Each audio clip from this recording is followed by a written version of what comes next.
ارشاد. مفتی صاحب ایک بندے نے سوال کیا جی کہ اسلام اگر عدل اور انصاف کا مذہب ہوتا تو انسانوں کی جو غلامی ہے اسی کو مزید بقا نہ دیتا، حالانکہ اسلام میں کئی صدیوں تک یہ چلی رہی. تو مفتی صاحب آپ اس کے بارے میں کیا کہیں گے؟ یہ کہہ رہے ہیں کہ اسلام اگر مساوات اور برابری کا مذہب ہوتا تو غلامی جو پہلے سے چلتی آ رہی تھی اس کو باقی نہ رکھتا. یہ سوال ہے بھائی کا. دیکھو غلام کہتے کس کو ہیں؟ اسلام میں جو غلامی کا تصور ہے کیا ہے؟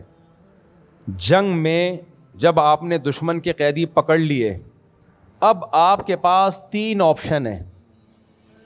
ایک آپشن یہ ان کو چھوڑ دیا جائے، اس سے کیا ہوگا، وہ دوبارہ لڑیں گے آپ سے آ کے. دوسرا آپشن یہ ہے کہ ان کو قتل کر دیا جائے. یہ بھی جائز ہے، ساری دنیا میں اس کو جائز سمجھا جاتا ہے، لیکن اسلام نے تیسرا آپشن جو چلا آ رہا تھا اسلام نے اس کو جائز رکھا. بھائی قتل کرنے سے بہتر ان کو غلام بنا لو، اور جو غلام بنائے یہ اس کی خدمت کرے گا، لیکن اس کا کی تمام تر ذمہ داری، اس کا نان نفقہ، حتیٰ کہ وراثت میں بھی اس کا حصہ، اگر اس کی اولاد نہیں ہے، کوئی وارث نہیں ہے، تو پھر اس کو وراثت میں بھی ملے گا. یہ ساری ذمہ داریاں کس پہ ڈال دیں؟ مولا پہ. یہ اسلام کا جب تک نظام تھا غلاموں کے ساتھ اچھا سلوک تھا، کیونکہ جیسے انسان چاہتے ہیں میری اولاد پڑھ لکھ کے بڑی ہو. دیکھو بیٹا جتنا بھی باپ سے زیادہ اونچا ہو جائے تو عزت کس کو ملتی ہے؟ باپ کو. تبھی باپ کو کبھی حسد نہیں ہوتا اس سے کہ میرا بیٹا مجھ سے بھی زیادہ پڑھ لیا. لوگ کہیں گے باپ تو یہی ہے نا. تو ایسے ہی غلام کا مقام، جو مولا ہے نا غلام کا، اس کا مقام ہوتا تھا اونچا. اب کوئی غلام جتنا بھی آگے نکلے گا نا پڑھ لکھ کے، عزت کس کی ہوتی تھی؟ مولا کی.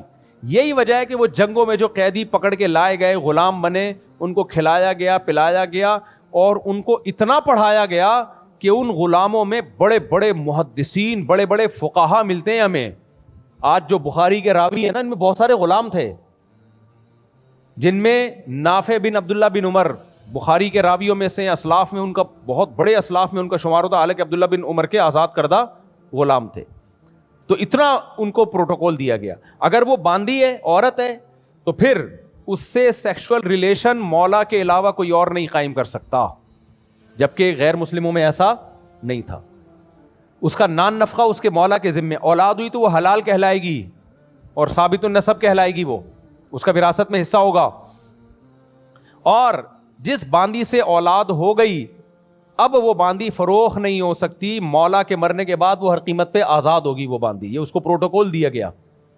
تو اس لیے جن انگریزوں نے اسلام میں غلامی کا تصور پڑھا ہے نا، انہوں نے خود لکھا ہے، اور ان انگریزوں کی تحریر میں نے پڑھی ہے. انہوں نے لکھا کہ اسلام میں غلامی کا جو کانسیپٹ ہے وہ نہیں ہے جو یورپ اور امریکہ نے متعارف کروایا ہے، وہ اور ہے. اسلام میں اور تصور تھا. اور پھر ان غلاموں کو آزاد کرنے کے بہانے کتنے رکھ دیے اسلام نے. قسم کھا کے آپ نے توڑ دی ہے تو 3 روزے نہیں ہیں. ہم 3 روزے اس لیے رکھتے ہیں کہ غلام نہیں ہیں. قسم کا کفارہ سب سے پہلے غلام آزاد کرو. غلطی سے ایکسیڈنٹ سے بندہ مر گیا، غلام آزاد کرو. بیوی سے زہار کر لیا، ماں کے سے تشبیہ دے دی، تو اب بیگم کے قریب نہیں جا سکتے جب تک غلام آزاد نہیں کرتے. اتنی زیادہ ترغیبات. آپ کہہ سکتے ہو شروع میں تو آزادی پہ پابندی لگا دی، جب گرفتار کیا تھا اسی وقت آزاد کرتے. بھائی اس وقت آزاد کرنے میں اور غلامی میں آنے کے بعد آزاد کرنے میں زمین آسمان کا فرق ہے. وہ آپ کی صحبت میں رہ چکا ہے، اسلام دیکھ چکا ہے، آپ کا ایٹیٹیوڈ دیکھ چکا ہے، آپ نے اس کو تعلیم بھی دی وغیرہ وغیرہ جو بھی.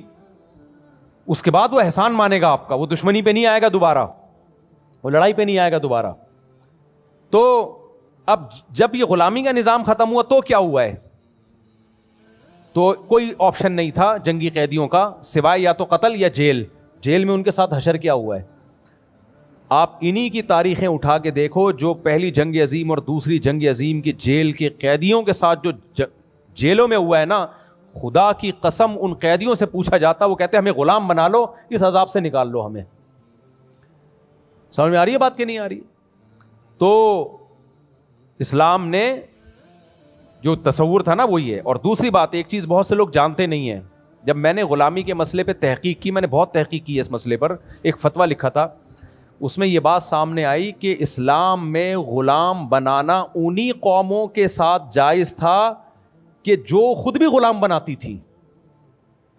یعنی وہ کفار جو تملک بالقہر کے قائل ہوں, یعنی ان کا اپنا بھی یہ مذہب ہو کہ اگر ہمیں کسی پر کنٹرول ہو گیا تو وہ ہمارا غلام بن جائے گا, تو انہی قوموں کے ساتھ یہ جائز تھا, ادروائز یہ جائز نہیں تھا. سمجھ میں آ رہی ہے بات؟ تبھی جب بین الاقوامی معاہدہ ہو گیا کہ کوئی کسی کو غلام نہیں بنائے گا, تو سب مسلمان ملکوں نے اس کو ایکسیپٹ کیا ہے, اور کسی عالم مفتی نے اس کی مخالفت نہیں کی کہ بھائی اگر سب اس پہ کمپرومائز کرتے ہیں تو بہت اچھی بات ہے.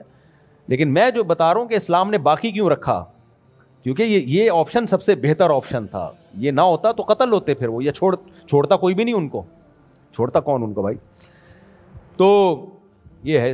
اور پھر غلام آزاد کرنے کے فضائل کتنے سنائے اسلام نے. اسلام نام ہے فک رقبتن, قرآن کہتا ہے اسلام نام ہے غلام آزاد کرنے کا. تو صحابہ نے ویسے بھی بہت سارے غلام آزاد کیے ہیں کہ بھائی یہ تو بہت بڑا ثواب ہے, بہت بڑی نیکی ہے. لیکن یہ جو غلاموں کا کانسیپٹ نہ ہوتا تو یہ جیلوں کا ہوتا, اور جیلوں کے میں جا کے 4 دن نا آپ اپنے گھر کے ایئر کنڈیشن روم میں سب کچھ ہو, سہولتیں ہوں, اور 4 دن کے لیے کنڈی لگا کے اندر اپنے گھر میں اپنی بیگم کے ساتھ بیٹھ جاؤ, ڈپریشن سے مر جاؤ گے آپ. نہیں آئی سمجھ میں؟ آپ خود بولے کہ مجھے کسی غلام بنا کے باہر نکال دے بھائی, جبکہ جیلوں میں اتنی لگژری لائف ہوتی نہیں ہے جو جیلوں کے حالات ہیں. اسلام میں جیل نہیں ہے. کبھی سنا آپ نے کہیں جیل کی سزا ہو؟ کوڑے ہیں, ہاتھ کاٹنا ہے, رجم کرنا ہے. جیل تو صرف تفتیش کے لیے ہے کہ جب تک تفتیش کیس چل رہی ہے اس وقت تک اس کو بند کر دیا جائے. جیل تھوڑی ہے. سزا دو اور نکالو اس کو باہر, جو بھی کرنا ہے اس کے ساتھ کرو. 20 سال 30 سال لوگوں کی زندگیاں جیلوں میں گزر جاتی ہیں. یہ ان انگریزوں کا بنایا ہوا قانون ہے, اور یہ ہمارے غلام والے قانون پر اعتراض کرتے ہیں.